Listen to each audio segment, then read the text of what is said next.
everyone again to Coaching Conversations with Patrice and Liz. We again have Mara Haight with us, and we're going to be navigating the conversation of domestic abuse. So this is our bonus conversation that we're going to have, and we're going to be answering some frequently asked questions about how to navigate domestic abuse and the situations that come along with them. And we know that all of us have gone through that as a family advocate myself, and listening to it as coaches, Liz and I, and Mara, I'm sure, has gone through this a lot of times, listening to these scenarios that people are going through. We know that it's hard to navigate, and that's why we're having this bonus conversation with you on this. So why don't we just go right on ahead, and I'll turn it over to you, Liz, and you could talk about the first question. So one of the things that Patrice and I hear all the time, especially when we're processing and in our coaching time with FAs, is why will the family not use my resources? And they're so distraught, the FA, about why the family isn't doing what they're telling them to do in these domestic violence situations. That is such a good question, and such a hard piece of working in intimate partner violence or domestic violence, because that is just true, right? That the resources may exist, but the barriers to using those resources, both like systemic barriers to access, and then also the interpersonal and psychological barriers that come up for people, it's complex, right? So we could probably spend a whole hour talking about that question, right? Right. I'm curious. I have lots of thoughts, but I'm curious, what do you all tell them? What's the response when people are frustrated with this dynamic? Well, I think, like you said, there's many reasons, systemic, and I think what you're feeling, your fear that you have, the unknown of what's out there, and just making that move is scary. And sometimes what you know is less scary than what's out there.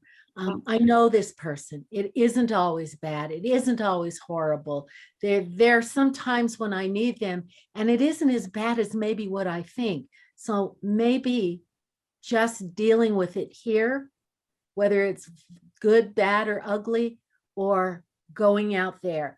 So you're kind of going back and forth. What is it? And usually if you convince yourself that it isn't as bad as you think and it is worse out there, you'll stay. And we don't understand that all the time when we don't have to deal with that. Yeah, absolutely, Patrice. And I think that's one of the biggest things that we can remind ourselves is that it's not that a family's not using your resources, right? It's that they're navigating something so much bigger than just your interactions with them, and so much bigger than just how helpful a resource may sound in the moment, in a safe moment with you hearing about it.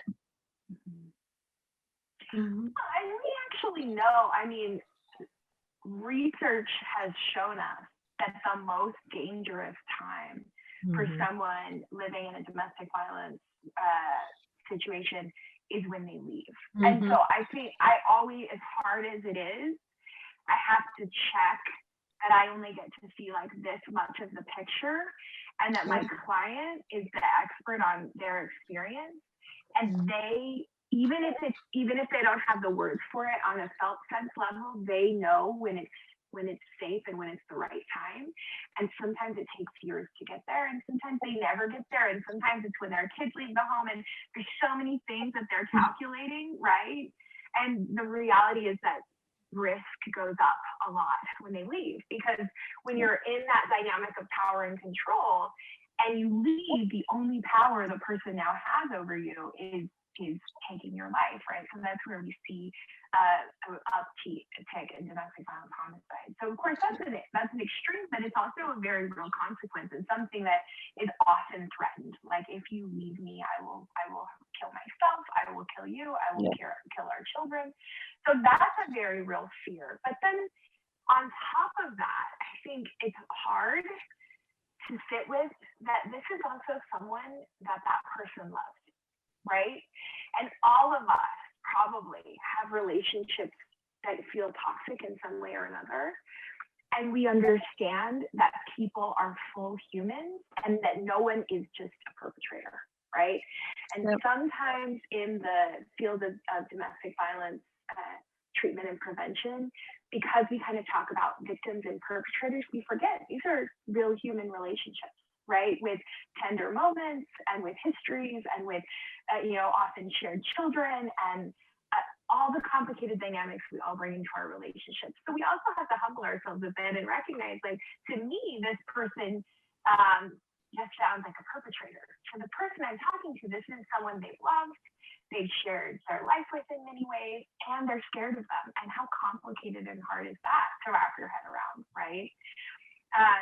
And then we have the cycle of violence that often when violent episodes happen, there's a honeymoon period where things feel good. And so often it's like, I think with all of us, when we have to make a really hard choice, I'd be like, I've had jobs that I haven't liked and I'll think I'm ready to quit. Today I come home and I'm like, today's the day, I'm tired of it, I'm quitting.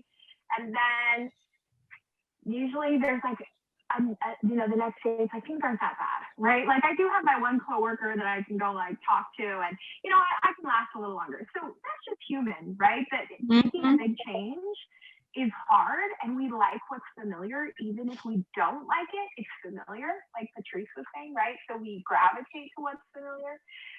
So there's so many levels that keep people in these relationships. And if someone's not using the resources, be curious about what gets in the way, right? You can ask, like, I've given you all these resources and I'm just curious, did they feel helpful or did I miss the mark? Is there something else that feels important to focus on for you? Is there something that's getting in the way? If you can suspend some of your judgment and really lead with curiosity, you'll probably learn a lot about some of the barriers that people are facing, because it's way more complicated than, oh, hey, there's a bed in the shelter, you can leave, right? Well, And I think, go ahead, Patrice. Well, I think the other thing is when they ask the question, well, why didn't you just leave? Why didn't you just do this? Like you've been saying, it's not easy. And guess what? I just forgot my point. Here's my blooper number 1. That's okay. I got your back, Patrice. I think, Mara, what you just said really speaks to, when we do explain this to FAs and we do have these conversations of, don't blame yourself, don't blame your family, let's pull it back.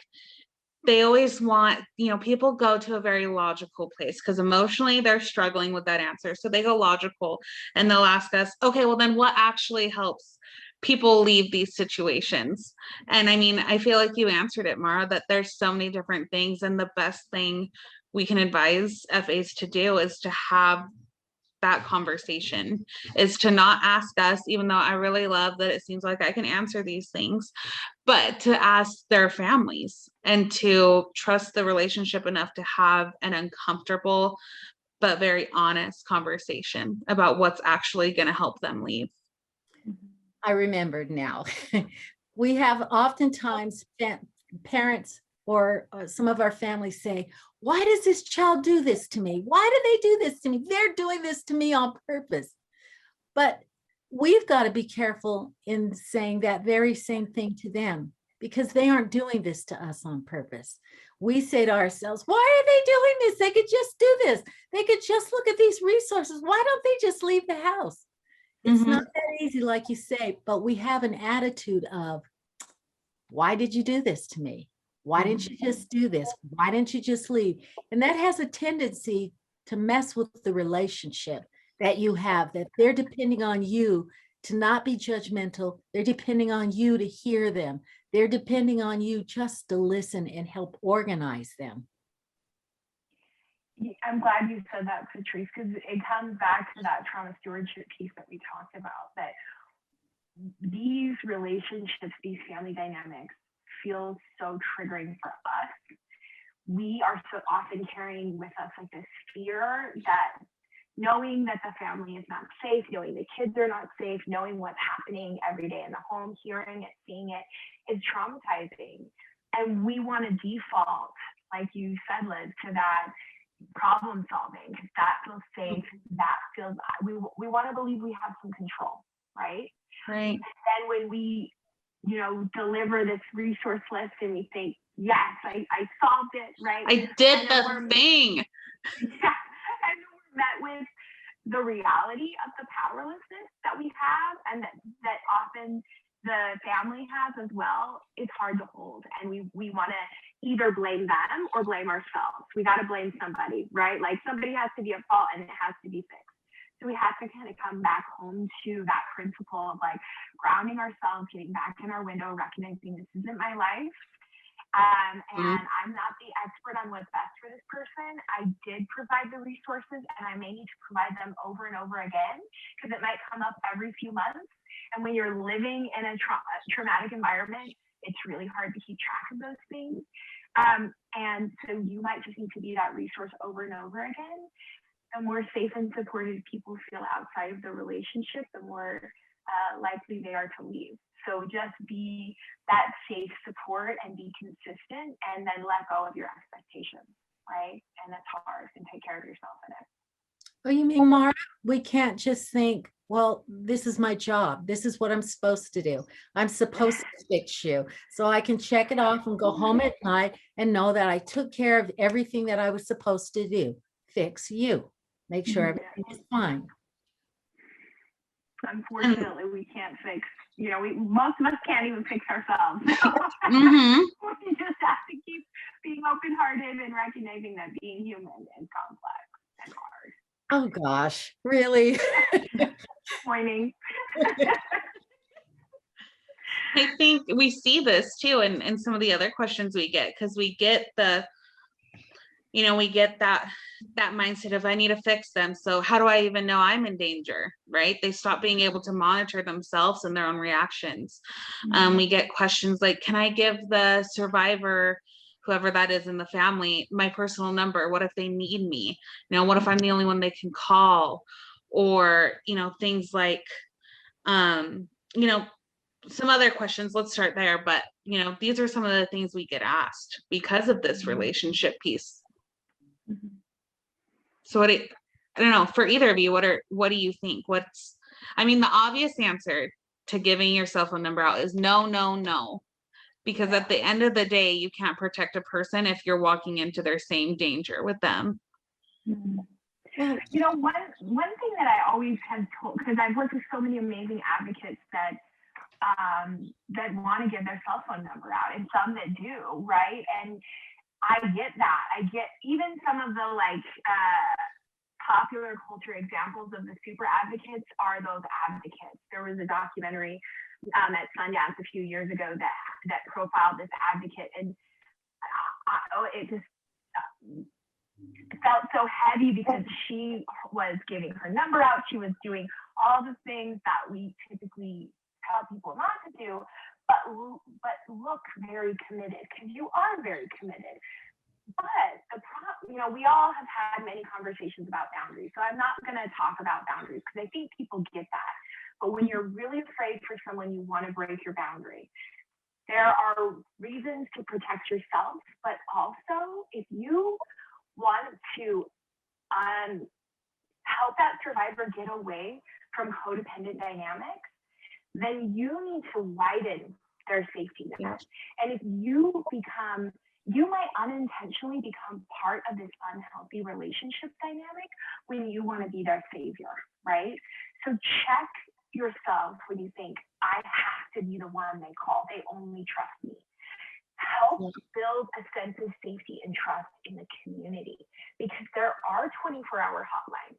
It is true that people need 24-hour a day access to a safe person, and that doesn't need to be you. And it's really powerful when they realize that there is a whole network out there of people that are available to support me. So I can call a 24-hour hotline. There is a victim advocate that will respond to a community center or respond to a hospital or wherever I am and meet with me, right, I can get access to that. And it doesn't have to be Patrice. It doesn't have to be Mara. It doesn't have to be Liz, right? And then they can be there for me in their business hours and help me continue this journey. But now I've expanded my safety net to include the people at the Utah Domestic Violence Coalition, or the people at the YWCA, or the people at South Valley Services. So, you know, if you can't do it for yourself, if holding your boundaries feels hard, remind yourself, I don't want to enable these relationship dynamics that keep this person's world small, right? I need to expand that. So that's something I always remind myself, because sometimes I will get not, you know, maybe I could take this person's call after hours. They're really having a hard time. And I think, you know what? They need to learn that they are not alone and that I'm not the only one that can help. Right? Well, and I think that because they've come to us and we just look at them as desperate and that they absolutely need us, we forget that before they ever met us, they were survivors. Before they ever met us, they figured out how to get to this point. They figured out how to get to us. And we're charged with helping them, like you said, Mara, find resources. And that's what we're here to do, is help them, help support them, help them to grow, help them to see a bigger world outside what they're in right now, and then to move forward. And they will survive after, whether they use those resources then or whether they use them later. And we won't know what they're using later, but we're just here for a small moment in their lives. So I think even the way we see the families we work with needs to even be changed. They're not here because they could be desperate, they could need, but they came to us, so they have skills. They know how to find when they need to. Yeah. And I would say, so for me, and then for anyone who is sort of like me in this way, I have a very high tolerance for violence, distress, all the things. And so for me, when I know when I'm in danger is when I do want to break those boundaries, when I am feeling like I need to have a savior moment where there's no way anyone else could do this, and I'm a bad person if I don't do it right now. So I think, you know, when we get asked by FAs, you know, how do I know when I'm in danger? So much of this, so, you know, that's why I paired those two questions together, because so much of this isn't always, you know, an obvious physical danger. Sometimes it's how your performance is changing and how your interactions are changing. And that's when, you know, you're getting too close for there to be safety.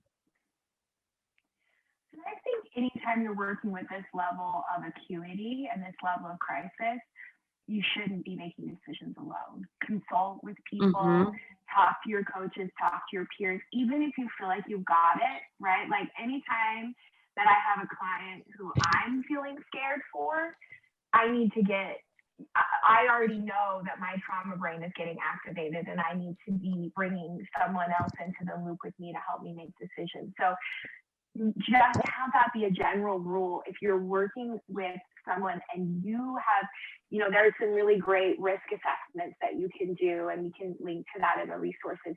If you are assessing that they're in a really high risk situation, make sure that you're getting support on that case so that you can bring more people into the decision making and not feel so alone in it, because it is overwhelming and it can feel scary, and it is scary, right? These dynamics are really scary.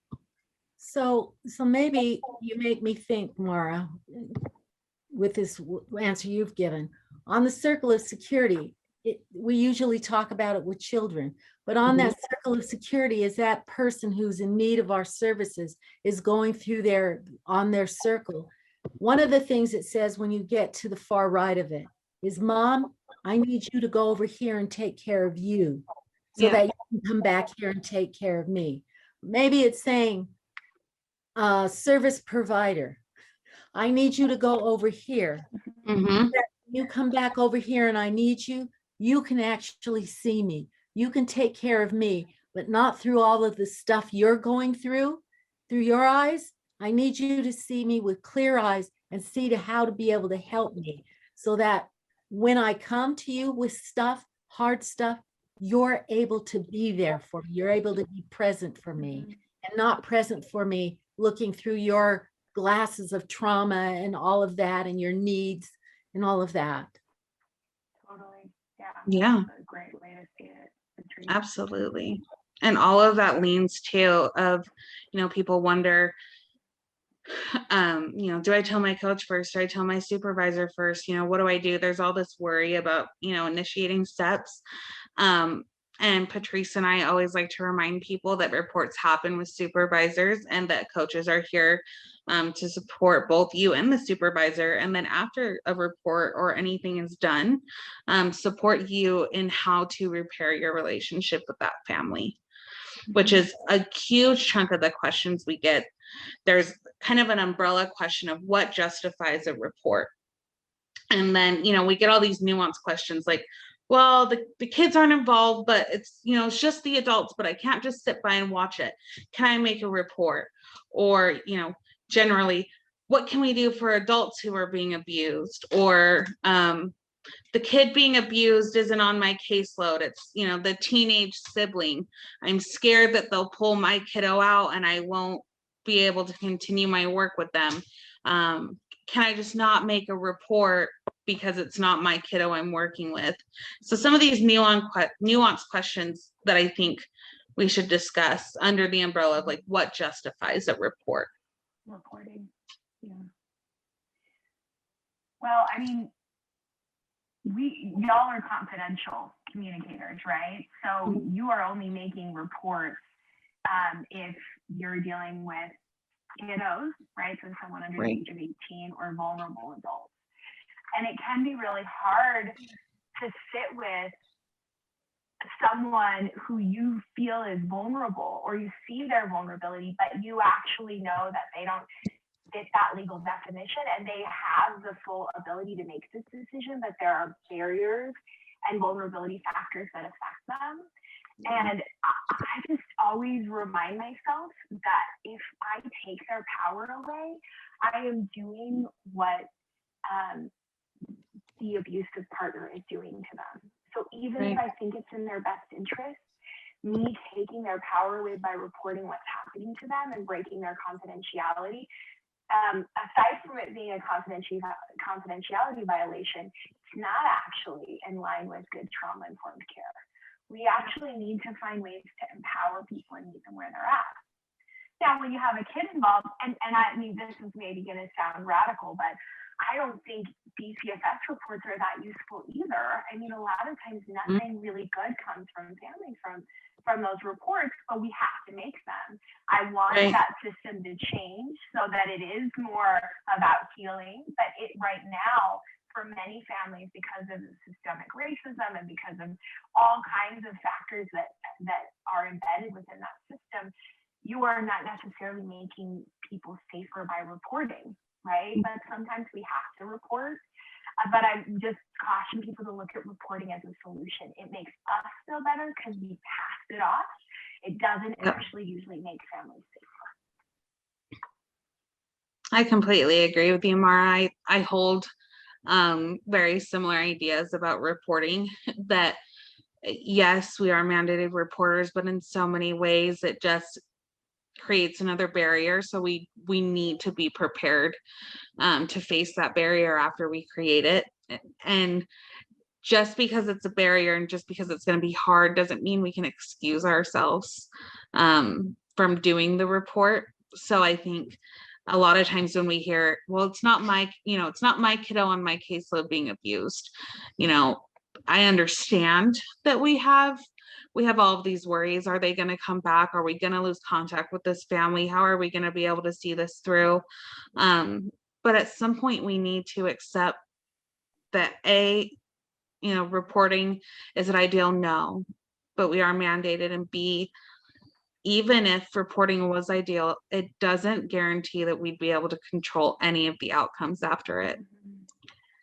And so we can't try to base our decision on if we need to report or not, or if we need to tell someone off of how we're trying to control an outcome. that we don't have a chance at.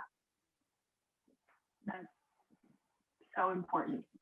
We don't know what will happen next. We have to follow the laws and guidelines.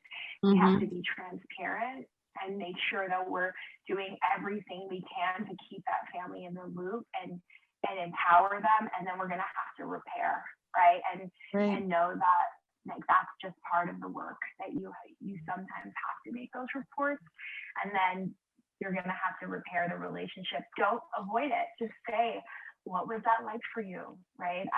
It was a really hard decision I mandated, but I know that probably created a lot of new barriers for you and your family, or new fears, and I'm here to talk about it. We just have to lean in, like my mom would say, we're caught between a rock and a hard spot, and that's not a fun place to be in. But as you both said, we have to lean in and do the work, knowing that it's not always going to be pretty, but knowing that it has to be done. Right. I thought Absolutely. that me sitting down was going to help. Yeah. Now we're coming back up here. sliding over a little more was helpful. Yeah. Just run from the sunset, Mara. Run from it. Try to get away from it. There I you go. think really when it comes to reporting, it's just, we can work out all the nuances in coaching. And I've never, in all the reports I've had to do on kiddos, I've never had two of the same, ever. It could be, both physical violence, both mental abuse, and it's never looked the same, and it never will. So there's no good outline for reporting, except for, you just have to know the basics. If it's a kiddo, it doesn't matter if it's your caseload and you know about abuse, you have to report. If it's, two adults, it's going to break your heart and it's going to stress you out and you're really going to challenge yourself, but there's nothing you can do but provide resources. If it's two adults and a kiddo witnesses, we need to have that conversation of, what was the severity, and that might be a report, even though nothing was done directly to the kiddo. So there is a lot of those nuances, and I think it does make understanding reporting very scary for people. Like, it's easier to just kind of like pull away than to allow yourself to be curious and to not know, because it's hard. That's why this conversation is important, because you have people who've been in this kind of work for a long time, and you've had people at different states, and just coming in and going into homes and seeing things and, oh my gosh, what's just happening here, and being terrified about what they should do, what's happening to this child, how do I handle this, and will I be able to go back in the home and visit with them and do the work that I do because I know the family needs it. There's so many unknowns, but it's difficult. It's hard. And that's why these conversations are important. So Patrice, I'll ask you a question that I know we get so often. Do we have safety contracts or plans? How do I do that? Patrice, help me. I think from the moment you feel like that there's a problem, you either come to us or you go to the supervisor. Say they come to us as the coaches. We talk through it. We look at this to really kind of ascertain what's going on and to figure out which direction we need to go. Then if it's determined that maybe I think we need to make a call, then I will refer you to your supervisor, and the supervisor will have that last word with you, also going through it and talking to you about it. Then they either say, I think we need to make a phone call to report this. Then they will either sit with that person, or after they've talked them through it, then they can go and make that call for them. They can make that call themselves. But I'm sure that it comes back to us, and then they have to go through, I feel bad. I feel that they might be angry with me. I feel like, all of these feelings are now coming up. I have these conversations a lot, and how do I get through this? How do I how do I deal with this? Then we've got to deal with their wellness and all of that. But basically, you either come to us or you come to your supervisor, or we refer you back to your supervisor. And then once all that's done, we have a binder that will either be in a selected place in each, probably different in each site. Mhm. And then you can get that sheet, that form, and then write down everything that you know about what happened, all the details. And then you contact DCFS and talk through it. And that time they'll determine either that it's a go and we'll work with you and we'll contact the family, or no, there wasn't enough information. Right. So basically, it's easy to do. The process is easy, but the process isn't really easy. It's hard, and the families to have that happen. And then really the other thing is, okay, now you've got to face the family. And Mhm. what if they ask me? What if they ask me, was I the one who called? Do I lie about it? How do I do it? How do I figure out a way to get myself out of it? Or just be honest and say, this is what I did, knowing that you're risking the relationship that you had with the family, or they're going to drop out of the program. And then, like you said, how do you repair that relationship? Was that relationship strong enough that you had built, strong enough to withstand the call, or what? So then we've got to deal with there's always blowback to something, and that is that. Mhm. And that leads to, another question I always ask is, how do I involve a family in a report? Will my facilitator allow it? I'm too nervous to ask. Can you help me?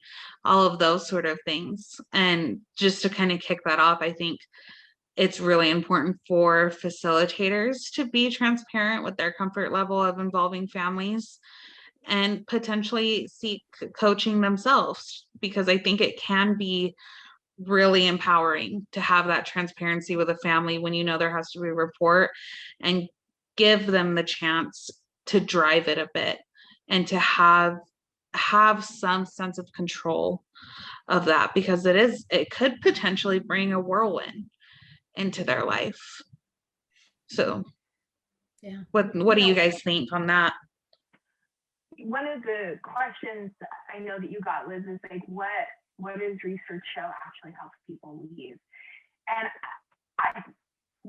everything comes down to empowerment, right? I mean, whether it's economic empowerment or interpersonal empowerment, but if you can focus on every interaction you have building a sense of empowerment within that person, that you're going to increase likelihood for positive outcomes. So if you think about your fears around transparency, if you don't involve them in the process because you're afraid, and they experience it as a violation of trust, they find themselves feeling victimized by DDIB.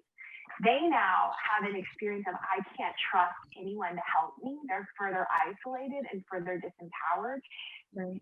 So in the moment, it may have helped get rid of some discomfort to not bring them in, but at the end of the day, it's damaged an opportunity to really build some empowerment, right? So even in the hard conversations, being able to say, this is what the law says I have to do. And I really am coming to you because you are the expert on your life. And I want to know what you think the best way to do this would be. I have to do this, but there are lots of ways to do that. What do you think, right? In that conversation, it's actually an empowerment-based intervention that can help that person build a sense of, I can figure things out, right? And I can navigate some of these barriers. And so bring that lens in for yourself. Every time that I sort of fight the discomfort and I'm transparent and I find ways to bring in choice and I bring the family and the survivor into the conversation, I'm actually building up their sense of self-efficacy, their sense of empowerment, and increasing the likelihood that at some point they might feel safe enough to leave, right? Mm-hmm. And I think that work happens right from the get-go, right from when you first meet the people and we're going through all of our paperwork. we're needing to tell them, I'm a mandated reporter. So I want you to know this is what I have to do. I don't like it any more than you would want to, but if we have a conversation, or if I see something, or a call, and I determine that a call needs to be made, I want you to know this isn't any more fun for me than it is for you, but I have to do this. That conversation really should be clear, crystal clear right from the beginning, so that this isn't taking them by surprise when you say, so then that could happen, that we're working on this together. And I'm happy about this, but we have to do it. And if we have to do it, let's do it together so that we can move forward, and I can support you in whatever comes down the pipe as a result of this call. But I'm with you. From the beginning, I'm with you. And that can't be a conversation that's just blown by quickly because it's uncomfortable for us. And that's the thing. It's uncomfortable for us to say the difficult things, but it's going to be even more uncomfortable for us when we have to say, well, that conversation I blew by really quick. Well, I have to do this. Well, you didn't tell me, or you didn't make this clear, or I wouldn't have said this to you. So really, we have to take ownership of that. We must make it clear and say those uncomfortable things, whether we like it or not. It's not about us. It's their life. And like you said, Mara, they need to be able to feel like they still have some control. But how do you have control when no one has ever told you anything? Yeah. That again is, something again, somebody's doing this to me. They didn't tell me. And so we can't be those people.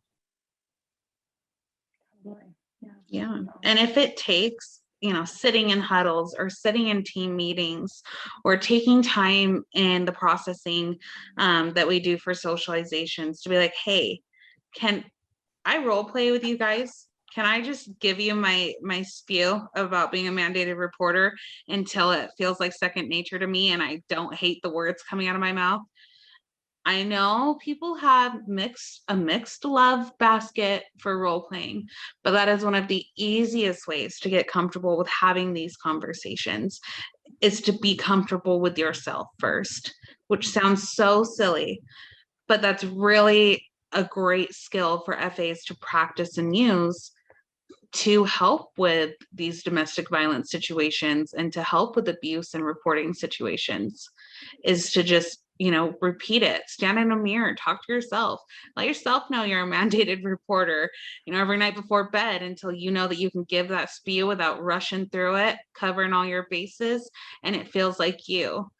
That's a great way to navigate this discomfort for ourselves as professionals too.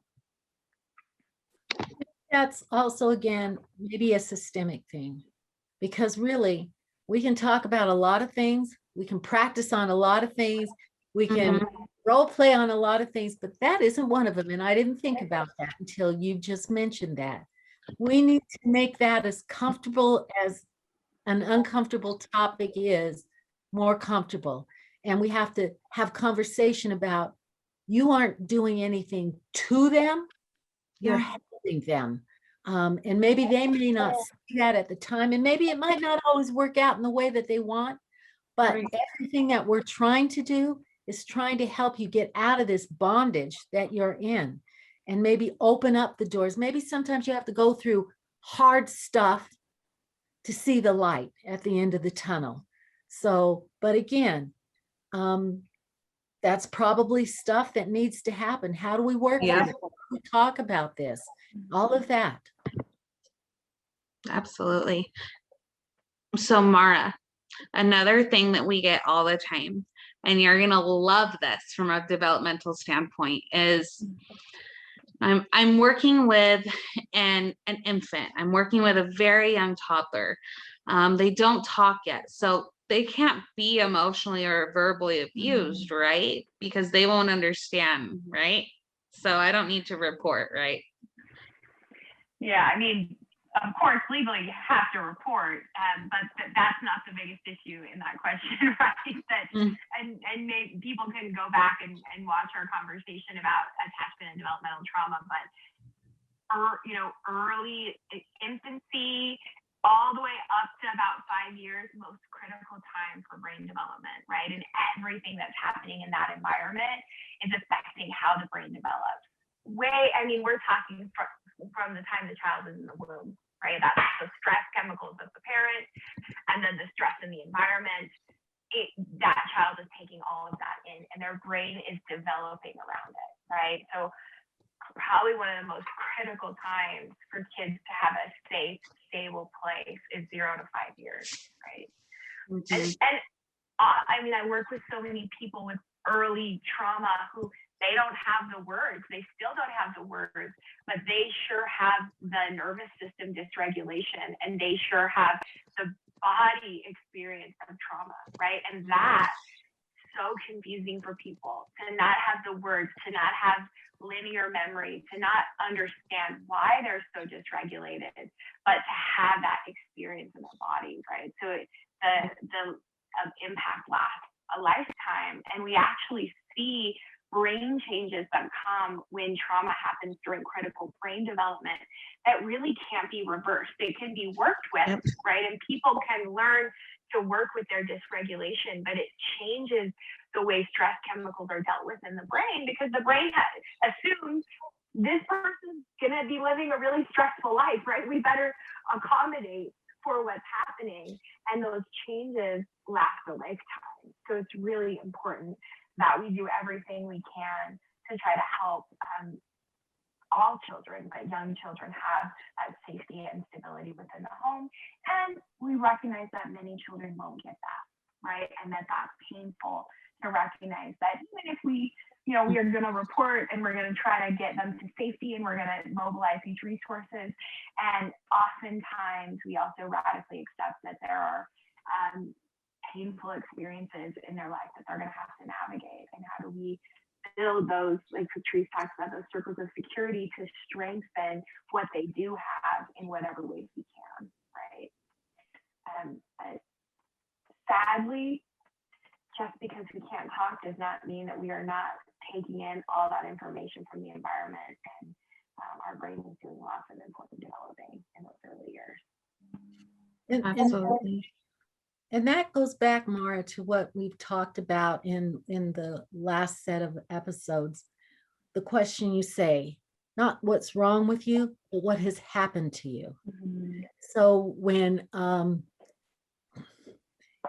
when families come out of domestic abuse, when I worked in a domestic violence shelter, you saw children acting out in the same way that the abuser did. And the parent would ask, well, what's wrong with this child? They're acting just like their father did, or whoever did that was in their life abusing them. Mm-hmm. Not understanding that in their circle, which was not of security, you had little circles around that child, that parent, maybe the grandparents, maybe whoever, teachers and people who didn't understand that child and didn't understand that abuse was impacting that child, and that crying, that biting, that hitting, that screaming, those horrifying tantrums that they're going through, was all of that was housed in their bodies. And that's how they got it out.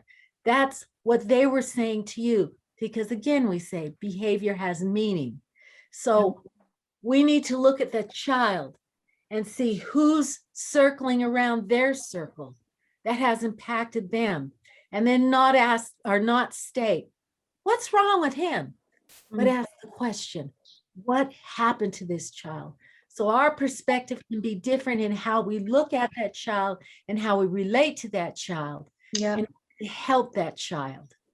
What happened to the child, not what's wrong. And Patrice, you're so right to point out too that just, our infants who can't talk, there's going to be other things you can look for. It is that biting, it is that uncontrollable crying. if when you're checking in and doing the health surveys with them, mom or whoever is saying, they never have a feeding routine, it's always dysregulated, their sleep patterns always dysregulated, all of these sort of things we can start looking for and trying to find some other clues so that we have an end to start talking to the family about, hey, is there some domestic violence going on? And I'm not trying to accuse you of abusing your child, but I'm just picking up on something. And if I'm wrong, I'm wrong. I drop it, but I want to support you.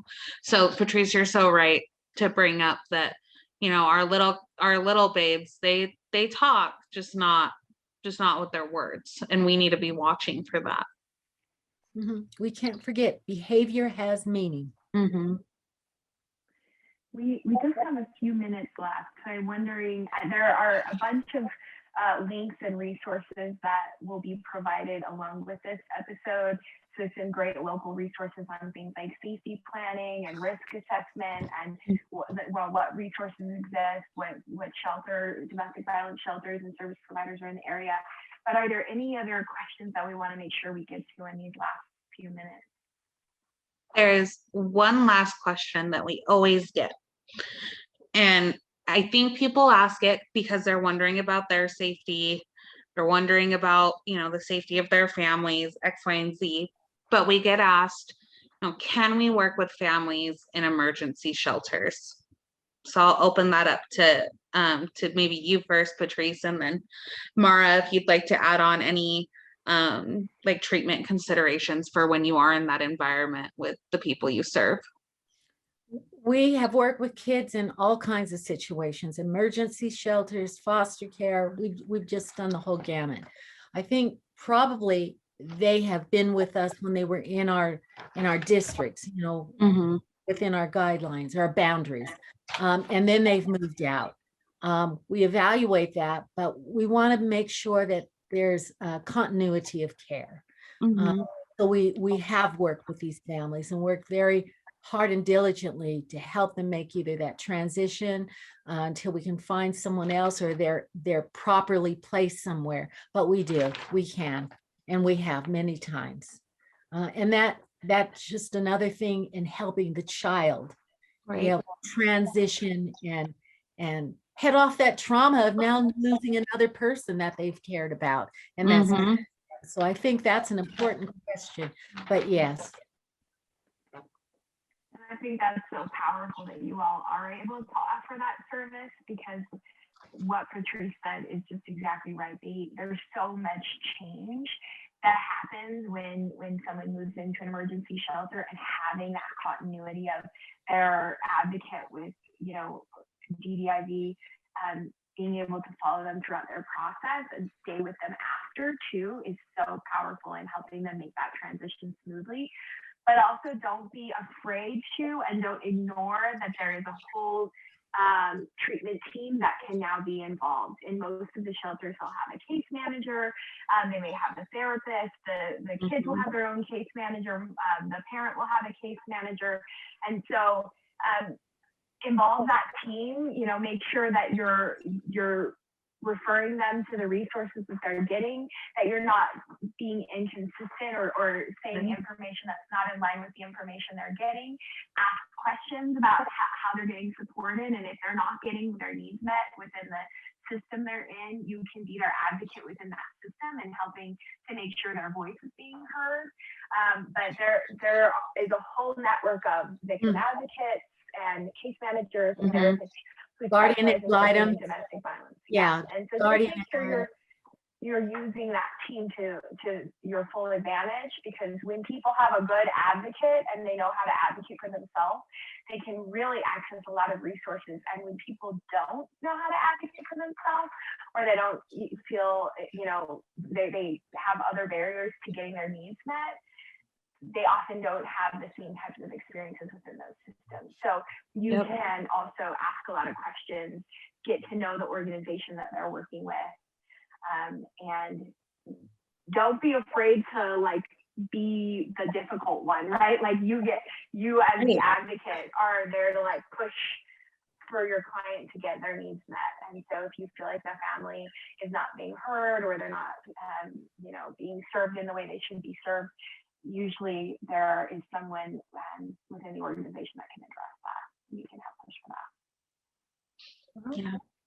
Thank you both. Hopefully, if you joined us on this extra special bonus episode of the trauma series, you've realized that there's ways to answer some of the general questions, but your specific situation that maybe brought you to this podcast is probably clear as mud now. So every situation is going to be different. There's so many nuances, and every situation is going to take that same conversation of what's going to work for that family, what's not, how are we going to do this, and what are we going to do tailored to the family. So hopefully this episode kind of gave you, a starting point, a little foundation of understanding domestic violence situations in an FA role, and reporting in an FA role. But also hopefully it helped you feel empowered to really reach out to coaching, to Mara, to Kevin, to your facilitator, and have more of these conversations, hopefully before it comes up, to prepare yourself and just increase your comfort with these situations. Yeah. Well, we want to thank you for being with us. You have a wonderful rest of your day, and goodbye.